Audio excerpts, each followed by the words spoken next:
And joining me now is Mike Baker, former CIA Covert Operations Officer and CEO of the global intelligence firm Portman Square Group. Mike, welcome back. Always so great to see you.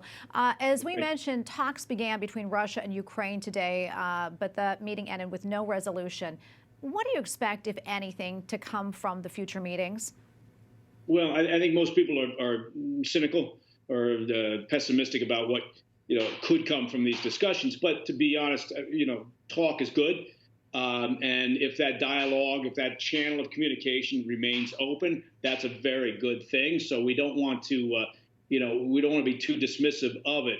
It's just that, given Putin's behavior and actions to date, the chance that he would come to the table in good faith or looking for a ceasefire without ridiculous and onerous demands, it seems unlikely. Yeah, Mike, I want to ask you, the last time you and I talked, I know you didn't really seem convinced that Putin would actually launch this, full-scale invasion into Ukraine. What do you think changed? Well, I think, we always had to leave open the possibility that he was going to, at the end of the day, do what he's done. It's the idea, early on, was that he was looking for concessions and was basically involved in a gambit here. It was putting all his cards on the table by massing all those troops with the intention of stopping short of a full-on military invasion of the country, perhaps just stopping in the eastern side. As far as what's changed, some people have talked about the change in Putin's personality itself, right, and how he seems to be behaving in a more rash, irrational manner. I don't know. That's not my area of expertise, is to assess his personality. But in a sense, if you look at what he's doing now, it's an escalation. It seems irrational. It's an escalation, though, of his behavior since 2008 or so. So I guess you could argue, in a sense, he's consistent with his actions, whether you're talking about Chechnya, Crimea, Georgia, previous incursions into eastern Ukraine.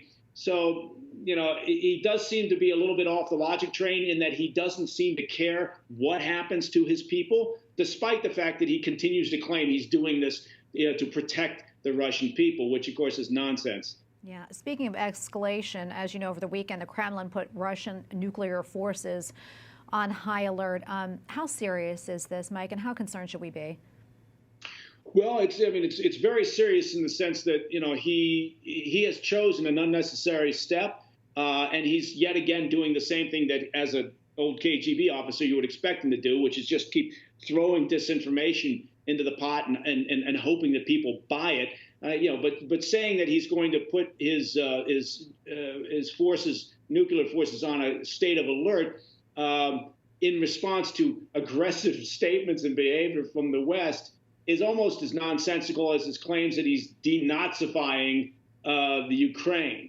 So, if he keeps on this path, I guess more and more people will actually make the assumption that, he is behaving in an irrational manner for whatever reason. But it is a serious matter. Look, and it's got, I think, in a sense, is he doing it to gain leverage in these discussions? Is he doing it because he throws that out there and he assumes the West will take note, become rattled, and try to pressure Ukraine into capitulating to what Putin may be demanding? It's speculation. Yeah, Mike, another thing I want to talk about is how what's happening in Ukraine is sort of playing out around the world. We saw North Korea over the weekend shoot off a missile. A lot of concerns about China and Taiwan. Can we talk about that? Yeah, North Korea always has to be kind of looked at in its own, separate category. They tend to, whenever they feel as if they're not getting attention, not to oversimplify it, but they tend to throw their teddy out of the crib and often fire off a missile when they feel as if focus is not being, paid to them. The attention is not being paid. So I would put North Korea in a separate category at this stage and lower the concern there necessarily, because that's a consistent activity for them.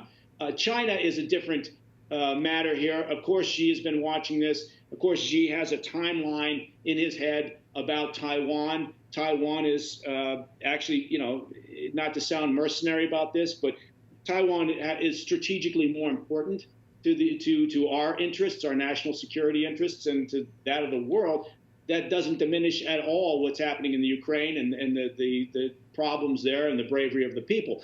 But I think the one thing that we could be looking at here and assessing, and a lot of people are doing that currently, is the behavior, the reaction of the Russian public, of the Russian people themselves.